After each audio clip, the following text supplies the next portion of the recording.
Hello. Today I discuss about atmospheric temperature act on pond when temperature decreases below 0 degree Celsius. Okay, when temperature decreases below 0 degree Celsius, then uh, water of the pond, the water of the pond, uh, it freezes and converted into ice. Okay, and after ice, then pond water is liquid form. Okay, but upper where higher temperature, atmospheric temperature is high, it means lower than the 0 degree, it's converted into ice. Okay, then we understand this by the application of one dimensional fluid graph of the ice in pond. Okay, it means understand graph of ice in pond. इसका मतलब है हम ये सीखना है, ये जानना है कि पॉन्ड मतलब तालाब में कैसे बर्फ जम जाती है। ठीक है, पॉन्ड मतलब तालाब में बर्फ कैसे जमती है। Okay, you understand. जैसे हमने देखा है कि जो है कन्याकुमारी, इधर कश्मीर की तरफ जो है बहुत ठंड पड़ती है, तो वहाँ टेम्परेचर बिलो 0 डिग्री हो जाता है। बिलो 0 डिग्री होने की वजह से क्या होता है, जो तालाब में पानी होता है वो क्या हो जाता है, फ्रीज बन जाता है, मतलब बर्फ बन जाता है। बर्फ कैसे बनता है वही सीखना हमको यहाँ पे। तो यहाँ पे क्या होगा, इसका मतलब एटमॉस्फेरिक क्या होगा, टेम्परेचर 0 डिग्री से अगर कम है, एटमॉस्फेरिक टेम्परेचर कितना होगा, 0 डिग्री से अगर कम होता है, तो जो कांटेक्ट में आता है, एटमॉस्फेरिक कांटेक्ट में जो आ जाता है हमारा लेक का वाटर जो है, वो ऊपर सरफेस पे क्या हो जाता है कि धीरे धीरे धीरे धीरे करके जो है नीचे की तरफ टेम्परेचर मान लीजिए ज्यादा हो, तो ऊपर हमारा क्या होता है, टेम्परेचर सबसे पहले ऊपर, जैसे मान लीजिए 0 डिग्री से कम है, फिर उसके नीचे जाएंगे तो और हमारा क्या होगा, टेम्परेचर मतलब ज्यादा होगा। ठीक है, ज्यादा का मतलब माइनस में है तो वहां पे थोड़ा सा जो है उससे, जैसे -10 है तो वहां प्लस में जो है आएगा 0, मतलब अंदर की तरफ बढ़ेंगे वैल्यू ज्यादा होगी, ऊपर की तरफ कम होगी, मतलब टेम्परेचर ऊपर वाला कम होगा, नीचे वाला उससे ज्यादा। ओके, तो इस तरीके, जैसे यहाँ पे मान लीजिए ये आइस है, पांड है, ये पूरा पांड बना हुआ है। पांड में अपर सरफेस या अपर सरफेस लेयर क्या आइस बन गई है ड्यू टू एटमॉस्फेरिक टेम्परेचर। ठीक है, और यहाँ पे जो है इतना जो है टेम्परेचर है। यहाँ पे ये है कि मान लीजिए अगर हमारा क्या है, ये तो हमारा, फिर यहाँ से वो है वाटर्स है, जो क्या हुआ है कि आइस के जो है कांटेक्ट में आके क्या है 0 डिग्री है। ठीक है, ये वाटर है, और उसके बाद वाला प्योर वाटर है जो लिक्विड फॉर्म में। ठीक है, ये हमको समझना है। तो सबसे पहले चलिए हम लोग लेते हैं, एक मिनट देखिए तो क्या करना है।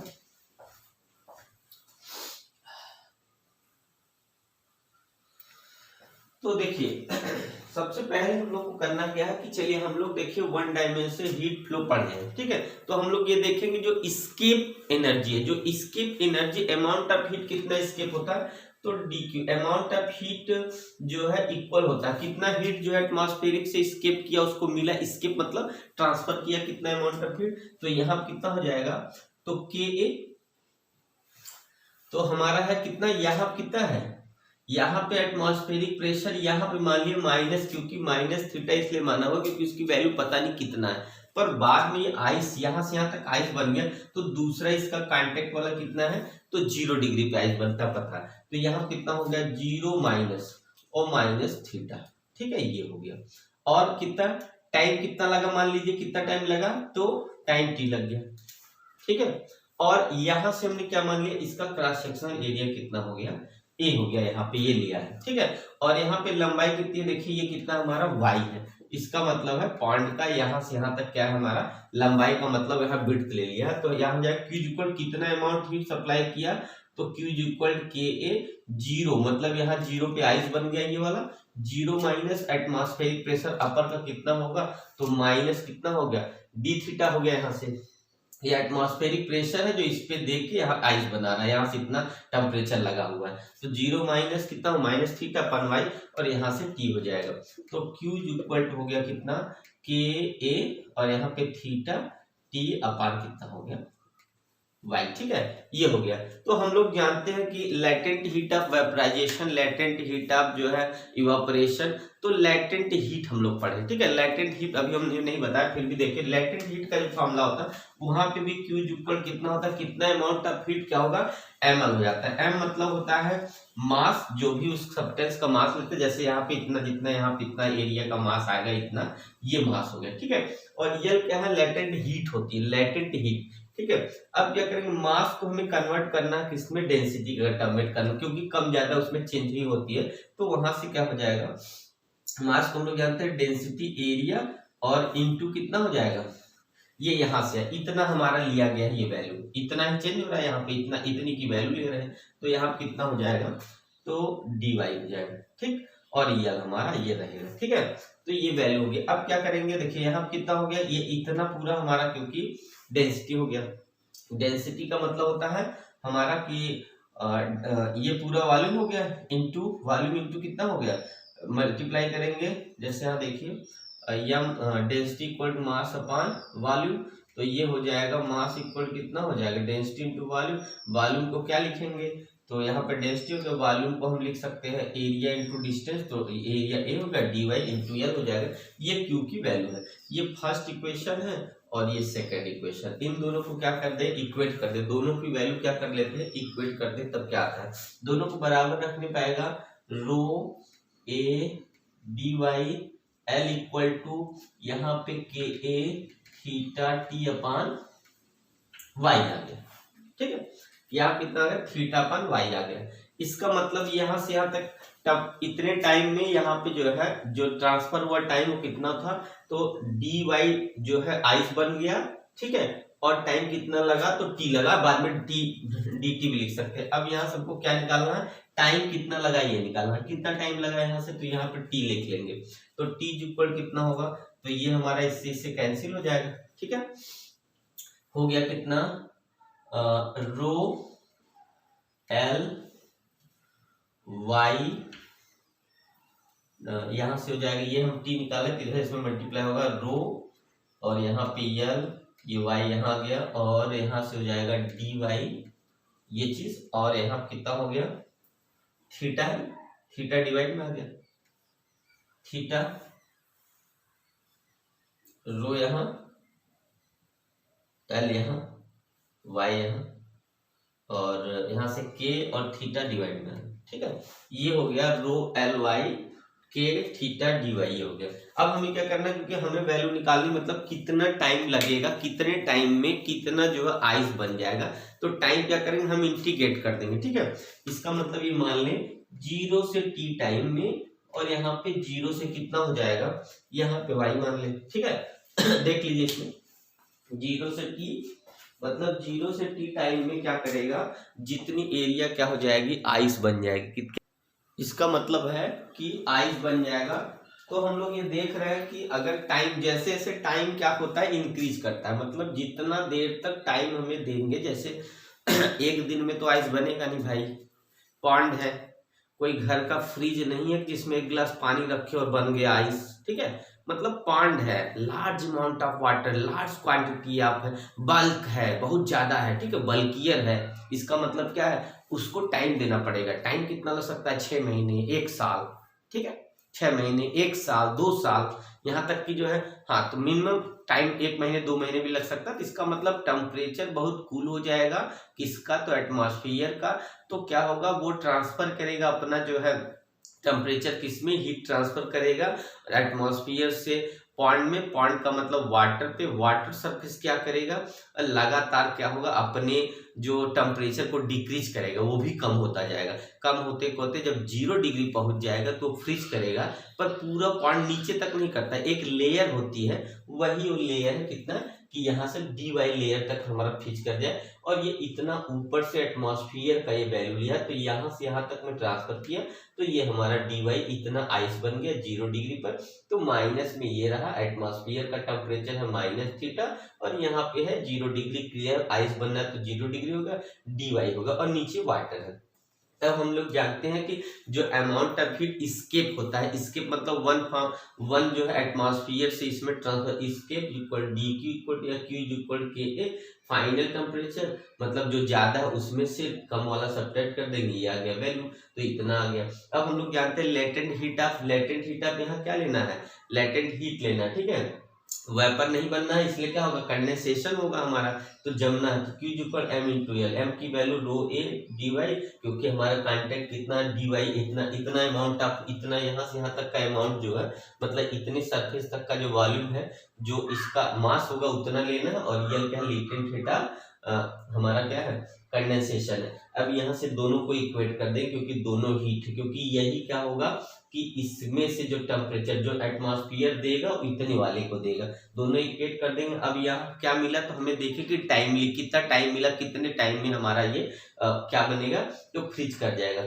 अब इसमें क्या करना है, यहाँ से इसको हम लोग जानते हैं, अगर जीरो टाइम में होगा तो यहाँ पे वैल्यू क्या होगा, जीरो। अगर जीरो से टी में जाएंगे तो यहाँ पे इंटीग्रेट करने क्या मिलेगा, टी मिल जाएगा, ठीक है। तो यहाँ पे क्या होगा, सब कांस्टेंट है, रो एल के थीटा ये सब कांस्टेंट, बचा क्या, वाई, वाई हम लोग इंटीग्रेशन जानते हैं, वाई स्क्वायर अपान कितना हो जाएगा, तो 2 हो जाएगा, इतनी वैल्यू मिल गई, ठीक है। देखिए यहाँ पे वैल्यू इसलिए नहीं रखा, जीरो से टी लेना, टी का इंटीग्रेट करेंगे तो टी ही आएगा, और यहाँ पे जो है, यहाँ पे थोड़ा सा यहाँ पे जो टेम्परेचर लिया गया है यहाँ पे, तो ये क्या होगा, dt हो जाएगा, ठीक है। ये टेम्परेचर कितना होगा, dt हो जाएगा, यहाँ से dt हो जाएगा हमारा, तो dt का कितना आ जाएगा हमारा, t आ जाएगा, और यहाँ पे वैल्यू होगी। अब इसका हमें यहीं पे डिस्कशन करना है इसको लेके, इसका मतलब टेम्परेचर टाइम जितना धीरे धीरे धीरे धीरे इंक्रीज करेंगे, फ्रीजिंग पॉइंट बढ़ जाएगी। अब यहाँ पे बात करते हैं, T1 की वैल्यू 1 हो, T2 की वैल्यू 2 हो, T3 की वैल्यू कितनी, 3 हो, तो यहाँ हमें ये दिख रहा है, क्या वैल्यू आएगी, तो वैल्यू मिल जाएगी, यहाँ से रखते हैं कितना, 1 का, यहाँ से वैल्यू मिलेगी, अगर रखेंगे तो कितना हो जाएगा, 1 का स्क्वायर तो 1 ही होगा, जैसे यहाँ के लिए क्या होगा, ये y की वैल्यू 1 का, ये तो कांस्टेंट, इसकी बात नहीं मान ली करनी है, ठीक है। तो 1 का स्क्वायर कितना, 1 हो गया, 2 का स्क्वायर जब करेंगे तो कितना होगा, 4 अब 2 हो जाएगा, और 3 का स्क्वायर करेंगे कितना, 1 का स्क्वायर जब वैल्यू लेंगे तो 1 का स्क्वायर करेंगे कितना आ जाएगा, स्क्वायर, यहाँ पे 1 का स्क्वायर 1 हो गया, तो 1/2 हो जाएगा यहाँ पे, और उसके बाद 2 का स्क्वायर करेंगे, 2 2 या 4, तो यहाँ 2 हो जाएगा, उसके बाद 3 का करेंगे तो 9 9/3 हो जाएगा, ठीक है। आप लोग ध्यान से देख लीजिए एक बार, तब आगे बढ़ते हैं,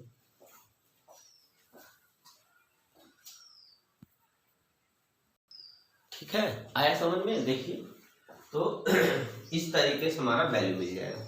अगर हम ये मान ले कि जो है इसको इरेज कर दे, चलिए एक बार रिवाइज करते तब आगे बढ़ते, क्या दिया, application of 1 dimensional flow of heat, growth of ice in, जब हम लोग जानते हैं एटमॉस्फेरिक टेम्परेचर हमारा बहुत डिक्रीज कर जाता है, 0 डिग्री के नीचे चला जाता है, मतलब माइनस में चला जाता है, तो एटमॉस्फेयर क्या होता है, स्केप करता है अपनी हीट को, एनर्जी को, इसको जो भी एटमॉस्फेयर के कांटेक्ट में क्या होता है, बॉडी होती है, सरफेस होता है, लिक्विड होता है, एनीथिंग एल्स, ओके, सब कुछ, ठीक है, सभी कुछ क्या होता है जो एटमॉस्फेयर के कांटेक्ट में होता है, सबको एनर्जी स्केप किया जाता है, मतलब उसके टेम्परेचर को लो किया जाता है, एक तरह से जो हाई होता है उसके टेम्परेचर को बिलो करता है। जैसे इस समय ठंडी का टाइम है, देखिए हम लोग को ठंड क्यों लग रही है, क्योंकि हमारी बॉडी हीट है, हमारी बॉडी क्या टेम्परेचर क्या है, नॉर्मल एटमॉस्फेरिक टेम्परेचर से ग्रेटर है, इसलिए क्या होता है, कंटिन्यू एटमॉस्फेयर हमको क्या कर रहा है, स्केप कर रहा है, एनर्जी हमारी निकाल रहा है, निकालने का मतलब हमको माइनस कर रहा है, लगातार कर रहा है, ठीक है। तो इसका मतलब एक ऐसी कंडीशन ऐसे ही वाटर लेक में होता है, तो वाटर अगर लेक में होता तो उसको लगातार स्केपिंग होती है, उसको मतलब उसकी एनर्जी डिक्रीज कर रही है लगातार, इसके मतलब निकल रही,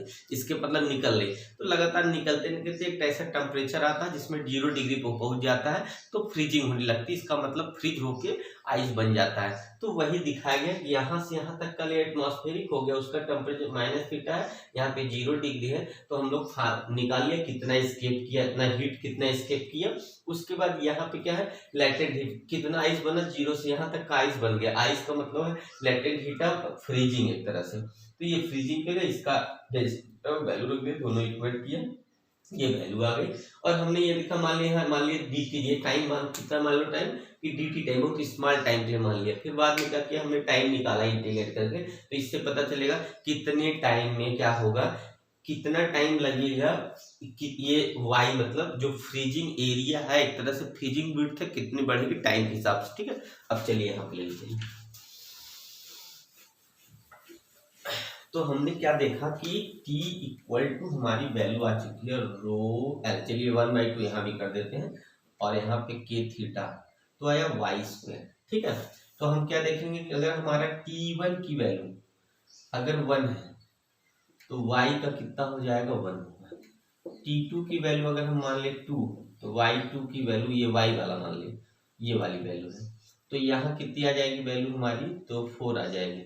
अगर t3 की वैल्यू कितनी है, t की वैल्यू ऐसे t ही लिख देंगे 1 2 क्यों लिख रहे हैं, t की वैल्यू कितनी हो जाएगी तो 3, तो y की वैल्यू कितनी होगी 9 होगी। तो ये हमारा इस तरीके से बढ़ेगा। और क्या देखना, अगर मान लीजिए टेम्परेचर में डिक्रीज, अगर डेल T1 निकाल लें, डेल T1 का मतलब ये है कि जो पहले टाइम था उसमें चेंजिंग करें, इसके हिसाब से इसका मतलब कितना हो गया 1 - 0। ठीक है, यहाँ टेम्परेचर में कितना इतना हो गया, तो इसकी वैल्यू निकल जाएगी। तो अगर इसको निकालेंगे तो हम देख रहे हैं कितना हो जाएगा, तो यहाँ 1 हो जाएगा। फिर यहाँ कितना हो जाएगा, डेल T2 निकाल ले, तो डेल T2 का मतलब है 2 - 1 का स्क्वायर, ऐसे करें। ठीक है, 2 - 1 यहाँ पे कितना हो जाएगा 2 स्क्वायर, इसका अलग अलग स्क्वायर, 2 स्क्वायर यहाँ पे 1 स्क्वायर, इसका मतलब 2 स्क्वायर 1 स्क्वायर, 4 - 1 3 हो जाएगा। ठीक है, डेल T3 निकाल ले अगर, तो यहाँ कितना होगा 3 का स्क्वायर - 2 का स्क्वायर, मतलब 9 4 5 आ जाएगा। तो इस तरीके से इस रेशियो में हमारा डेल टी के रेस्पेक्ट में बढ़ेगा। इसका मतलब लेक में इसी टाइम के हिसाब से क्या हो जाता है, फ्रीजिंग होता है। तो वो टाइमिंग क्या है, टाइम कितना हो सकता है 2 महीने 4 महीने, उस तरीके से उतनी एरिया फ्रीज होती जाएगी, उतना डेप्थ हमारा फ्रीज होगा। ओके फ्रेंड्स, तो आप लोग अंडरस्टैंड कर लिए, समझ लिए। You don't understand then you watch my videos, okay, and then you subscribe my YouTube channel Study 25 by Vicky. Okay friends, then you any query then you all call me, okay, and you comment also. Thank you.